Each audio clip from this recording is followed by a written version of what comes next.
Assalamualaikum warahmatullahi wabarakatuh. Saya berada di asrama Ma'had Az-Zahra, 4 lantai 36 kamar. Ada tak ada kita, asrama ini tetap jadi, anak-anak tetap menghafal Quran di sini, tetap jadi orang, tetap menjadikan amal jariah mengalir. Kita hanya sekedar menumpang tuah, mengambil berkah.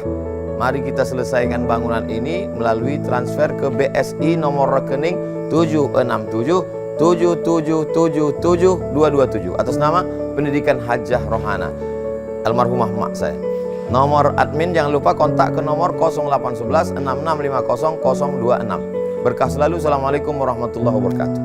Alhamdulillah wassalatu wassalamu ala Rasulillah Sayyidina wa maulana Muhammad ibni Abdillah wa ala alihi wa sahbihi wa man tabi'ahu wa mawalah.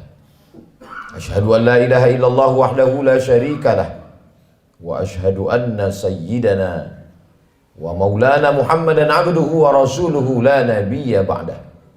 Allahumma salli ala sayyidina Muhammadin an-nabiyil ummi wa ala alihi wa sahbihi wa barik wa sallim. Qala Allah ta'ala fil Qur'anil azim wa huwa asdaqul qailin. A'udzu billahi minasy syaithanir rajim. Ya ayyuhalladzina amanu taqullaha haqqa tuqatih ولا تموتن إلا وأنتم مسلمون. وقال تعالى في آية أخرى يا أيها الذين آمنوا اتقوا الله وقولوا قولا سديدا يصلح لكم أعمالكم ويغفر لكم ذنوبكم ومن يطع الله ورسوله فقد فاز فوزا عظيما. عباد الله أوصيكم ونفسي بتقوى الله وطاعته فقد فاز المتقون. Hadirin jamaah Jumat yang dimuliakan Allah Subhanahu wa ta'ala. Ketika Nabi Musa alaihi salam membawa Bani Israel menyeberang Laut Merah, bagaimana penderitaan yang dialami oleh Nabi Musa alaihi salam? Mereka bertemu dengan sekelompok manusia yang menyembah berhala. Lalu apa kata Bani Israel meminta kepada Musa? Ya Musa, ij'al lana ilahan kama lahum alihah. Wahai Musa, buatkanlah kami Tuhan seperti Tuhan-Tuhan mereka dalam bentuk berhala. Begitulah kurang ajarnya Bani Israel kepada Nabi utusan Allah Subhanahu wa ta'ala. Hari ini sejahat-jahatnya umat Nabi Muhammad SAW, belum pernah ada yang menantang Ustadz, tolong buat kami Tuhan seperti Tuhan mereka. Andai tidak percaya kepada Ustadz, paling mereka hanya akan diam saja. Tapi kisah ini diabadikan dalam Al-Quran. Surat yang pertama Al-Fatihah, surat yang kedua Al-Baqarah. Surat Al-Baqarah bercerita tentang perjalanan Nabi Musa alaihissalam bersama dengan Bani Israel. Perjalanan mereka lanjutkan. Lalu apa kata mereka kepada Nabi Musa alaihissalam? Ya Musa, lan nu'mina laka hatta narallaha jahrah. Lan, kami tidak akan beriman percaya kepadamu hatta narallaha jahrah, sampai kami melihat Tuhan secara nyata. Sebelum Tuhan itu terlihat nyata, kami tidak percaya kepadamu, wahai Musa. Begitulah tingkah pola mereka kepada Nabi utusan Allah Subhanahu wa ta'ala. Ke negeri kita di Nusantara cukup dikirimkan Allah wali-wali saja. Wali Songo di Pulau Jawa, para alim, para ulama. Tidak perlu Nabi. Menunjukkan dokter spesialis yang datang ke rumah orang kaya. Satu sisi menunjukkan kehebatan, tapi di sisi lain juga menunjukkan bahwa ada penyakit kronis yang sulit untuk disembuhkan oleh dokter biasa. Begitulah Nabi Musa yang amat sangat kuat, sangat hebat berhadapan dengan Bani Israel yang tingkat kejahatannya juga luar biasa. Di gurun pasir tidak ada tanaman tempat bernaung dan berlindung. Mereka meminta kepada Nabi Musa alaihissalam, tolonglah engkau berdoa kepada Tuhan wahai Nabi Musa, supaya kami bisa ada naungan dan makanan. Wa dhallalna 'alaihimul ghamama. Kami turunkan awan untuk menaungi mereka. Lihatlah bagaimana doa Nabi Musa terkabul. Kalau melihat tingkah pola Bani Israel, Allah sangat marah. Tapi karena kelembutan Nabi Musa, wa dhallalna 'alaihimul ghamama wa anzalna 'alaihimul manna wassalwa. Kami turunkan makanan yang manis dan yang asin. Yang asin, sebagian ahli tafsir mengatakan panggang burung. Yang manis adalah untuk cuci mulut mereka.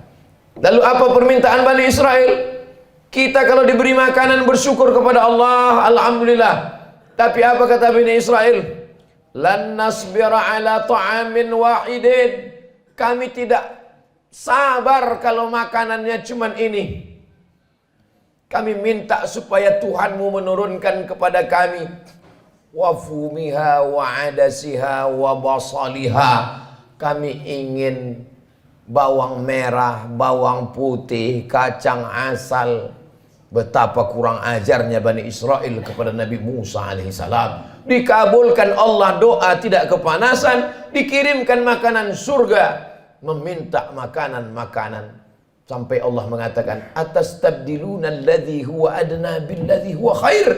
Apakah kalian meminta makanan yang lebih rendah kualitasnya, yang busuk dan berbau, padahal kamu sudah diberikan makanan yang terenak dan terlezat. Semakin orang paham membaca Al-Quran, maka dia tidak terkejut atas perlakuan Bani Israel yang hari ini sudah menjadi sebuah negara. Negara itu bernama Israel. Hari berganti, musim berubah, zaman sudah modern, tapi tingkah, pola, cara mereka bertindak sudah disebutkan dalam Al-Quran 1445 tahun yang lalu. Begitulah Allah Subhanahu wa ta'ala ingin menceritakan kepada kita. Kalau kita baca Al-Quran, fa'tabiru, ambil pelajaran bagaimana jahatnya Bani Israel. Ketika Allah Subhanahu wa ta'ala memerintahkan kepada mereka untuk berperang bersama Nabi Musa alaihissalam, apa kata mereka Bani Israel? Idhab anta wa rabbuka faqatila inna hahuna qa'idun. Wahai Musa, pergilah engkau berperang bersama Tuhanmu. Inna hahuna qa'idun. Kami di sini duduk-duduk saja. Kalau kau mau perang, pergilah perang. Pergilah engkau berperang bersama Tuhanmu. Kami tak akan mau bersama engkau, wahai Musa alaihissalam. Berbeda dengan umat Nabi Muhammad sallallahu alaihi wasallam. Kalau diajak untuk berperang, mereka rela, karena prinsip hidup mereka adalah ish kariman. Kalau hidupnya hidup mulia, au mut syahidan. Kalau matinya adalah mati syahid. Begitu juga ketika bala tentara pasukan Firaun mengejar mereka dari belakang. Mundur ke belakang, mati dibunuh Fir'aun. Maju ke depan, tenggelam di Laut Merah. Ketika itu apa yang mereka katakan kepada Nabi Musa? Ya Musa, inna lamudrakun. Kita akan tertangkap Musa. Kita akan ditangkap oleh pasukan, ya ditangkap oleh pasukan Fir'aun beserta bala tentaranya, wahai Musa. Ketika itu Nabi Musa menjawab, kalla, sekali-kali tidak. Inna ma'iya rabbi sayahdin. Aku akan selalu bersama dengan Allah Subhanahu wa ta'ala. Coba bandingkan jawaban Nabi Musa dengan jawaban Nabi Muhammad sallallahu alaihi wasallam ketika berada di dalam Jabal Sur saat akan hijrah ke kota Al-Madinah Al-Munawwarah dari kota Makkah Al-Mukarramah. Apa kata Nabi Muhammad SAW kepada sahabatnya Sayyidina Abu Bakar Siddiq? Abu Bakar ketakutan. Seandainya orang kafir musyrik itu menoleh ke bawah, la absarana, mereka akan melihat kita, mereka akan menangkap kita, wahai Muhammad. Kata Abu Bakar Siddiq, berdua di dalam gua di Jabal Sur. Apa kata Nabi Muhammad menenangkan Abu Bakar? La tahzan, jangan kau sedih, jangan kau takut, jangan kau cemas. Innallaha ma'ana, Allah bersama dengan kita. Nabi mengatakan kepada Abu Bakar, Allah bersama kita. Tapi Nabi Musa tidak berkata demikian. Allah bersamaku, tidak bersama kalian. Sahabat Nabi Muhammad ketakutan. Nabi Muhammad menenangkan orang ketakutan. Sahabat Nabi Musa menakut-nakuti. Maka Nabi Musa berkata, Allah bersamaku, tidak bersama dengan kalian.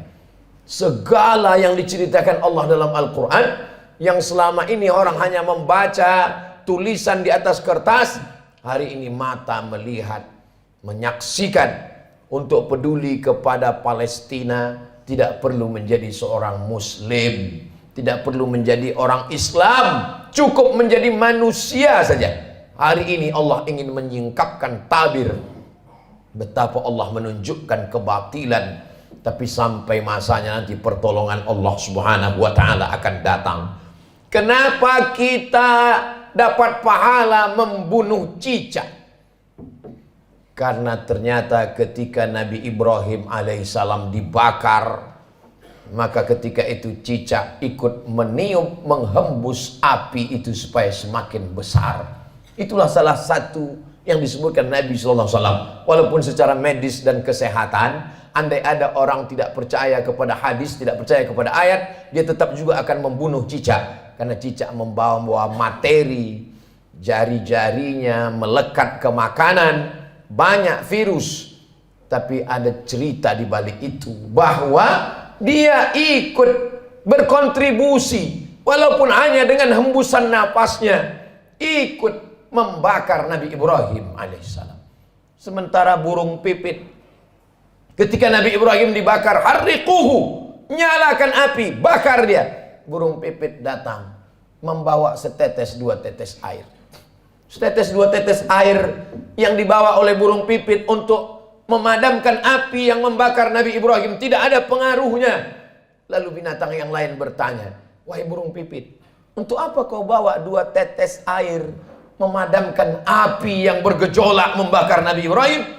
Kata burung pipit, aku tidak melihat efeknya, tapi aku hanya berharap ketika nanti di hadapan Allah waktu ditanya, apa yang sudah kau lakukan ketika mereka membakar Ibrahim? Aku sudah melakukan sesuatu. Jangan pernah menganggap sepele perbuatan kita hari ini. Kita tak bisa datang ke Palestina memakai baju perang, tapi kalau kita berkumpul bersama, mengumpulkan dana, duit itu akan dikirim melalui lembaga yang terpercaya. Di antaranya dompet duafa, untuk membeli susu bayi, untuk membeli selimut, untuk membuat sumur bor supaya mereka bisa makan dan minum. Maka bantuan itu sama seperti tetesan burung pipit yang memadamkan api Nabi Ibrahim alaihissalam. Jangan pernah tertawa melihat kebatilan. Kalau belum pernah bisa membela Palestina dengan nyawa, dengan harta, jangan pernah mentertawakan. Karena dulu 1945 ketika kita Presiden Insinyur Soekarno, Bung Hatta memproklamirkan kemerdekaan Indonesia, di antara umat di dunia ini yang mendukung kemerdekaan kita adalah Imam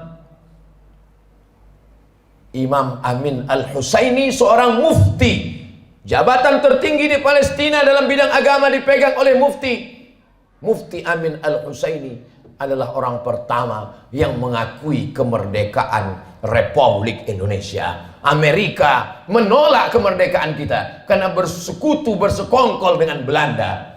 Tapi Palestina, mereka adalah orang yang memberikan support, doanya, pengakuan. Karena syarat merdeka punya wilayah teritorial, ada pemerintahannya. Jangan lupa, ada syarat untuk menjadi negara merdeka, diakui oleh negara lain. Negara pertama yang mengakui kita adalah Mesir. Mufti pertama yang mengakui kita adalah Mufti Palestina. Ketika itu mereka negara yang merdeka, Palestina sebagai sebuah negara. Saat kita merdeka 1945, Palestina negara merdeka dan mengakui kita sebagai negara.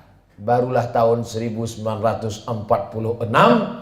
orang Israel datang berduyun-duyun dari seluruh negara, merampas, mencabik-cabik, mencaplok wilayah Palestina. Dan sekarang jumlah mereka di sana 5 juta orang berkumpul.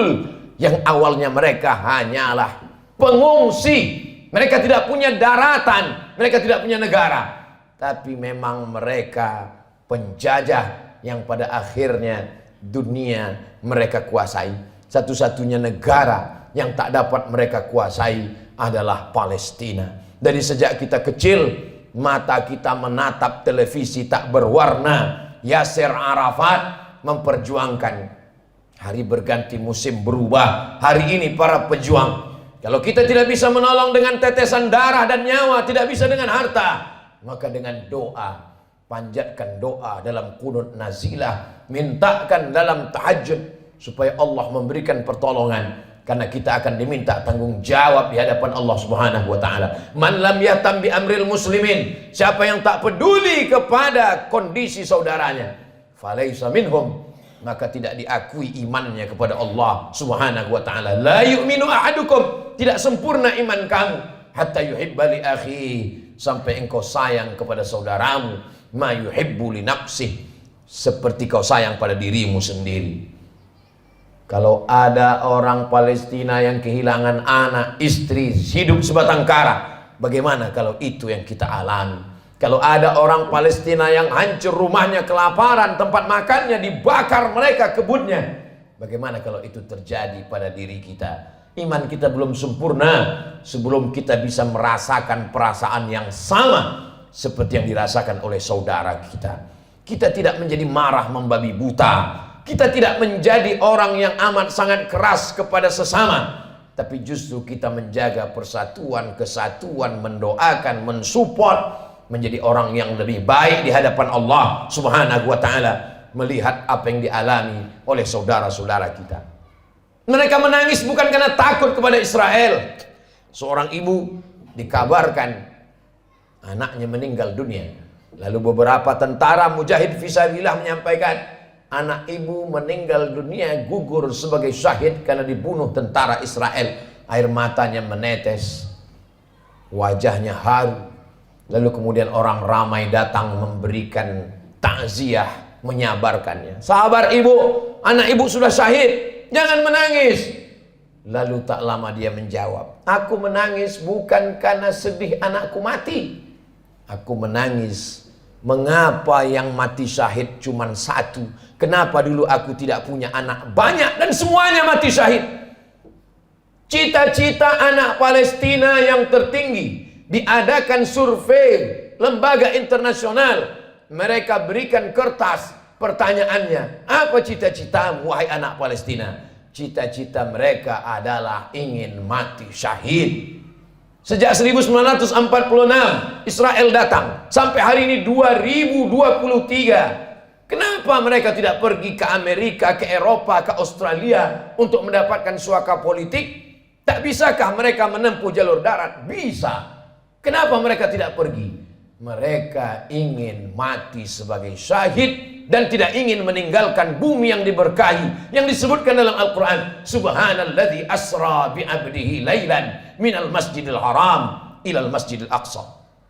Kalau hari ini kita merasa kasihan, sesungguhnya yang lebih layak dikasihani adalah diri kita yang tidak pernah mementingkan agama Allah, yang tidak pernah bercita-cita ingin menjadi syahid. Wa tilkal ayyamu nudawiluha bainan nas. Demikianlah hari itu kami tukarkan, kami pergantikan silih berganti. Untuk apa Allah buat ada tahun lalu dan tahun ini? Untuk apa Allah buat ada Jumat yang lalu dan Jumat ini? Liya'lamallahu alladhina amanu. Allah mau melihat siapa yang imannya istiqamah. Wa yattakhidha minkum syuhada. Allah ingin melihat siapa yang mati syahid. 17 Agustus bukan hanya sekedar mensyukuri nikmat kemerdekaan, tapi juga mengenang mereka yang mati syahid. Tanah yang kita injak adalah tetesan darah para syuhada. Tempat kita berjalan adalah kain kafan mereka yang mati syahid.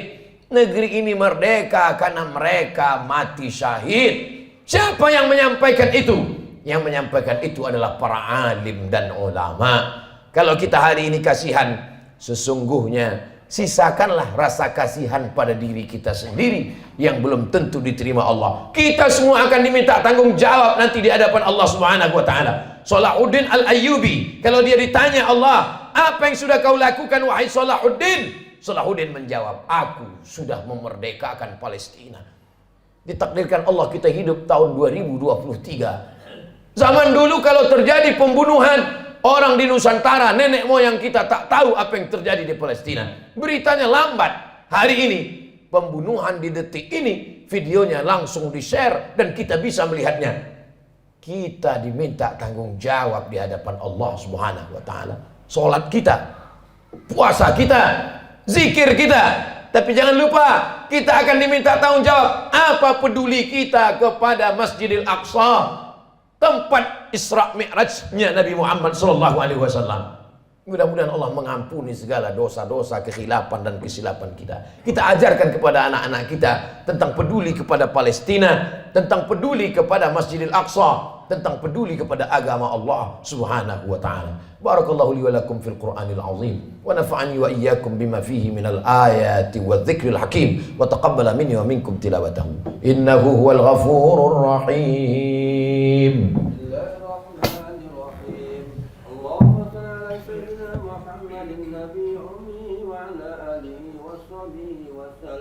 Walhamdulillahi rabbil alamin.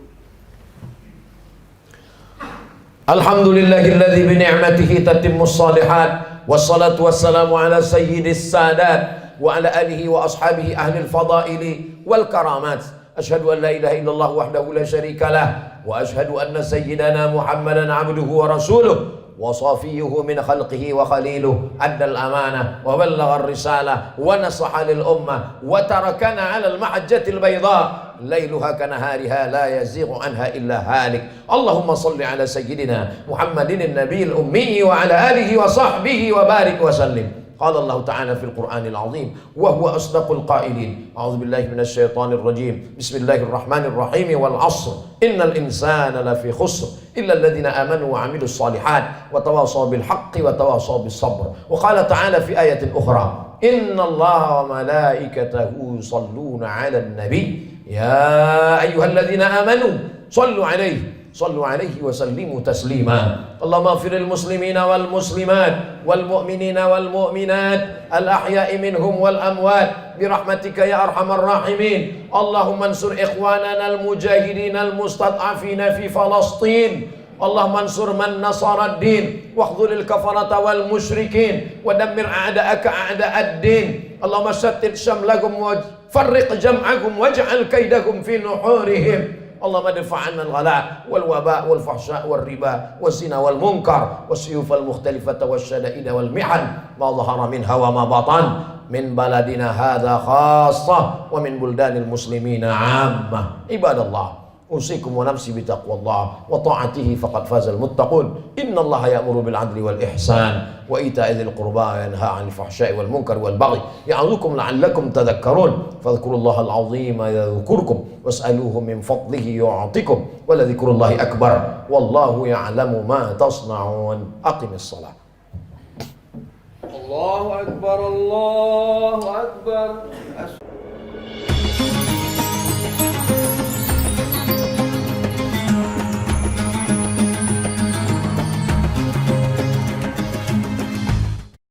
Assalamualaikum warahmatullahi wabarakatuh. Jamaah dimanapun berada, saya sedang bersama dengan santri-santri penghafal Quran Pondok Pesantren Tahfiz Quran Az-Zahra. Mari kita support Pondok Pesantren Tahfiz Quran Az-Zahra gratis melalui donasi Bank Syariah Indonesia (BSI). Nomornya catat baik-baik, 76 7-nya 5 kali 77 777 656. Sekali lagi 76 77 656. Jangan lupa hubungi kontak person berikut ini 0822 4739 5624. Sekali lagi 0822 4739 5624. Berkah selalu, ma'akalta fa'afnaita. Rezeki, uang, gaji, pendapatan yang kau belikan makanan akan busuk. Wa malabista fa'ablaita, yang dibelikan kepakaian akan lapuk. Wa matasaddaqta fa'amdaita, yang kau sedekahkan itulah yang akan kekal abadi menjadi amal bekal untuk hari esok. Berkah selalu. Assalamualaikum warahmatullahi wabarakatuh. Az-Zahra nahnu juz